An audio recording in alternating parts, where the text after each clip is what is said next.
কোন সাহাবী দাঁড়ায় না, এক সাহাবী দাঁড়িয়ে বললেন, নবী, যুদ্ধের ময়দানে চাবুক চালানোর সময়, লাঠি চালানোর সময় এক কাফেরকে মারতে যে আপনার লাঠির বাড়ি আমার পিঠের মধ্যে পড়েছে।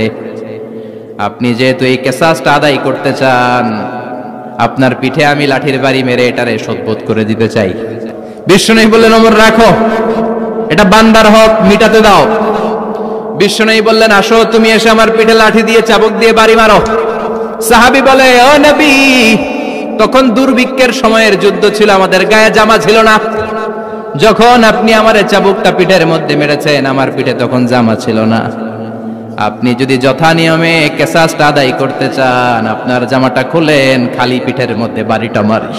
বিশ্বনবী উনার জুব্বাটা উপরের দিকে উঠালেন, পিঠের মধ্যে বাড়ি দেওয়ার জন্য ওই সাহাবীকে ডাকলেন। ওই সাহাবী বিশ্বনবীকে পিছন দিক থেকে জড়িয়ে ধরে ওই মোহরে নবুয়তের মধ্যে চুমু দিয়ে ফেলেছে।